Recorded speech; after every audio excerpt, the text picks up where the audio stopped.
माध्यमाच्या प्रतिनिधींना थांबून द्यायचा आणि त्यांचं कव्हरेज करण्यासाठी रोखलं. जेव्हा त्याला सुरक्षा जाळीवर पाडलं, सुरक्षा जाळीवरती पाडल्यानंतर देखील त्याची प्रतिक्रिया देण्यास म्हणायची त्याला तात्काळ देण्याची गरज होती. मात्र तसं न करता प्रथम त्याला पोलिसांच्या पक्षामध्ये गेलं, त्याला अगदी दमदाटी केली. त्याचं देखील कव्हरेज करण्यापासून पोलिसांनी रोखलेलं आहे. तिथे पोलीस आयुक्त आले, मात्र पोलीस आयुक्तांनी कुठे उत्तर दिले नाही. आता डीसीपी आले, डीसीपीचं उत्तर दिले पाहिजे. तुमच्या पोलिसांनी पत्रकारांना मारहाण केलेली आहे, कॅमेराला देखील मारहाण केलं. काही तुम्ही जामीन देणार की नाही, त्याची काय नोंद देणार की नाही.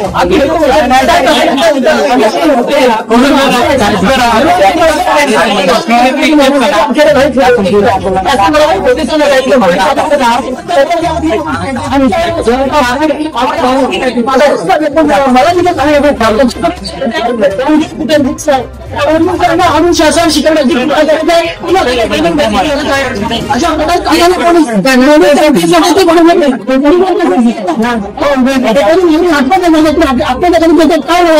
नागरिकांचे प्रश्न मांडण्यासाठी मीडिया प्रतिनिधी आहेत, त्यांना रोखण्यासाठी पोलीस आहेत का? नागरिकांचे प्रश्न मांडायचे नाही त्या मीडियाने.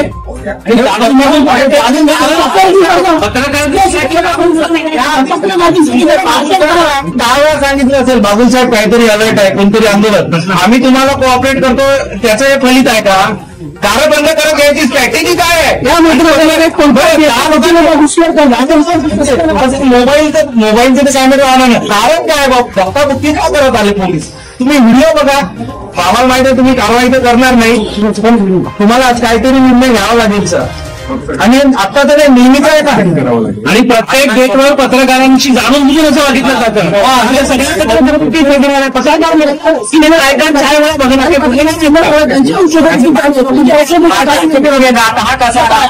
म्हणजे पत्रकारांनी आपल्याला म्हणण्यासाठी जेवून दिले होता, त्यांच्या पिटीच्या आहे, त्यांच्या शुभेच्छा गोळ्या चालू, त्या देखील गोळ्या काढून घेतल्या जातात. ऐका बघा, 2-2-3 मिनिटं लागतात.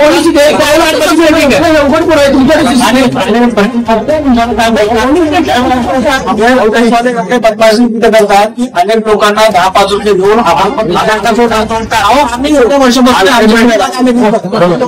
काम करताय.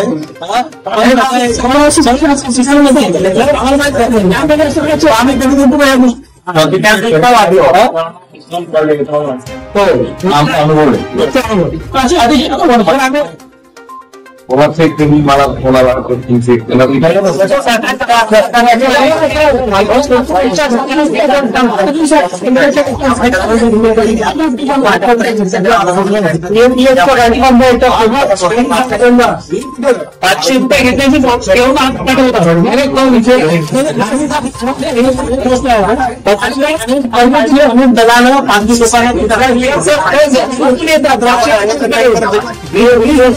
तुमच्याच कॉन्सेप्ट पैसे घेतात तिथे 500 आणि 700 रुपये.